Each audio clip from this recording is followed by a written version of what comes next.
বর্তমানে আহলে কোরআন আমাদেরকে বলে যে হাদিস মানার দরকার নাই। আমার বন্ধু ফিতনায় জড়িত, যদি কিছু বলতেন। আহলে কোরআন যাদের নিজেদেরকে বলে, এরা মূলত মুনকিরে হাদিস, মানে হাদিস অস্বীকারী। যদি কেউ হাদিসকে টোটালি অস্বীকার করে, সে মুসলমান থাকে না। আমাদের সমাজে এই টাইপের মানুষ এখন ভরে গেছে। অনেক লোক আছে, তারা কোরআনের কিছু আয়াতের অংশ বিশেষ এনে সাধারণ মানুষকে বিভ্রান্ত করে। তারা যে সমস্ত আয়াতগুলো সবচেয়ে বেশি কোট করে, এর ভিতরে একটা আয়াত হলো এই হাদিসিন বাদাহু ইউমিনুন, এই কোরআনের পরে আবার কোন হাদিসের প্রতি ঈমান আনতে হবে। এখানে হাদিস বলতে রাসূলের হাদিসকে তারা বোঝায়, অথচ এখানে এই আয়াতের প্রেক্ষাপট আগপাস কোনো কিছু দেখা দেখি নাই তাদের।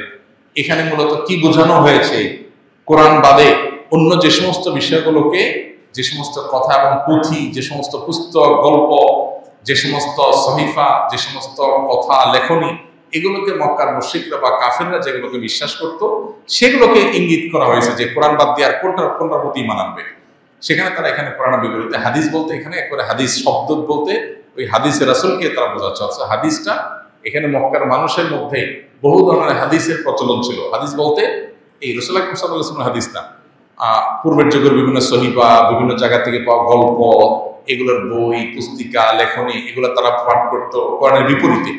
সেইটাকে ইন্ডিকেট করা হয়েছে বা সেই জাতীয় বিষয়গুলোকে ইঙ্গিত করা হচ্ছে। সেটা বাদ দিয়ে এখানে হাদিসকে ইঙ্গিত করা হচ্ছে। এটা 2 মিনিট 1 মিনিটের বক্তব্যের বিষয় না, এটা নিয়ে আমাদের 1 ঘন্টার উপরে বক্তব্য আছে।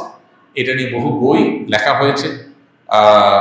আল্লামা তাকি উসমানী হাফিজাহুল্লাহর একটা বই আছে হাদিসের প্রামাণ্যতা, এটার উপরে বাংলাদেশে আলেমদের মধ্যে অনেক আলেমদের ব্যাপারে বই আছে, অনেক বই আছে হাদিসের প্রামাণ্যতা কেন লাগবে, অপরিহার্য করে এটা নিয়ে।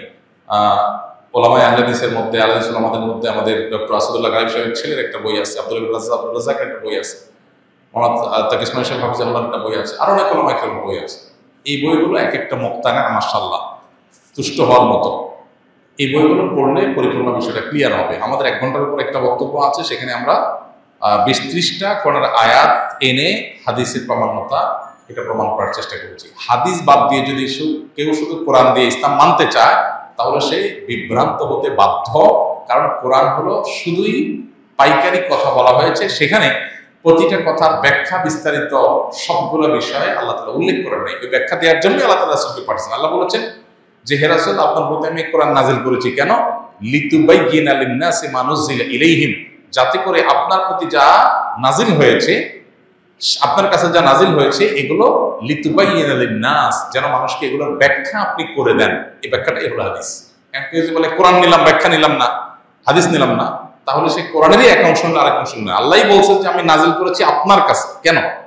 ডাইরেক্ট দিতে পারতাম তো, জিবরাইলকে দিয়ে কোরআন পাঠিয়ে দিতে পারতাম। আপনার কাছে কেন নাজিল করলাম? যাতে করে লিতুবাইয়িনা লিন-নাসি মা নুজিলা ইলাইহিম, যাতে আপনি ব্যাখ্যা করে দিতে পারেন। তার এই ব্যাখ্যাটাই হলো কি? হাদিস। অতএব এক অংশ মানলো, আরেক অংশ মানলো না, সে কোরআনকে কি করলো? অস্বীকার করলো। এটা অনেক বড় একটা ফিতনার বিষয়।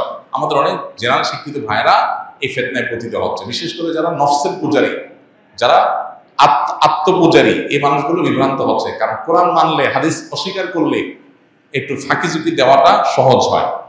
কোরআনটা পাইকারি, সেখানে দেখা গেছে যে অনেক হারামের বিশদ বিবরণ নাই।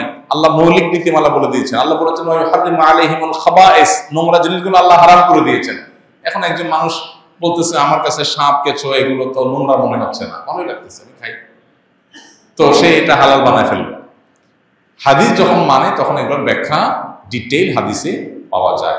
অনেকেই আছে যে হারাম কাজ করার জন্য এটাকে একটা শর্টকাট রাস্তা বের করেছে। অনেক নাস্তিকদের একান্ত ঘরোয়া আলাপ নানা ভাবে আল্লাহর কুদরতে আমাদের সামনে চলে আসছে, তাদের অসতর্কতা বশত বা যেভাবেই হোক, সেগুলো আমাদের কাছে চলে আসছে। সেগুলোতে পরিষ্কারভাবে দেখা যায় যে নাস্তিকদের প্ল্যান হলো বা ইসলামের শত্রুদের প্ল্যান হলো যে ইসলামকে সরাসরি ধ্বংস করার তাদের যে প্ল্যান আছে, সেটা পাশাপাশি প্ল্যান বির অংশ হিসাবে মুসলমানদের মধ্যে এই জাতীয় শয়তানিগুলোকে বিভিন্নভাবে প্যাট্রোনাইজ করে টিকিয়ে রাখা, বিভ্রান্ত করা মুসলমানদের মধ্যে। এটা একটা বড় ফিতনা, যেটা অমুসলিম বা ইসলাম বিদ্বেষীরা, ইসলামের শত্রুরা, তারা প্যাট্রোনাইজ করে ফান্ড দিয়ে তারা এটাকে টিকিয়ে রাখে। অর্থাৎ হাদিস দরকার কি? কোরআনই তো যথেষ্ট। মূলত হাদিস কোরআন থেকে পাইছি আমরা। কোরআন নবী সাল্লাল্লাহু আলাইহি সাল্লাম থেকে, সাহাবা ইকরাম থেকে যে পাইপলাইন দিয়ে বা যে রুট দিয়ে কোরআন আসছে, হাদিস একই রুট দিয়ে আসছে।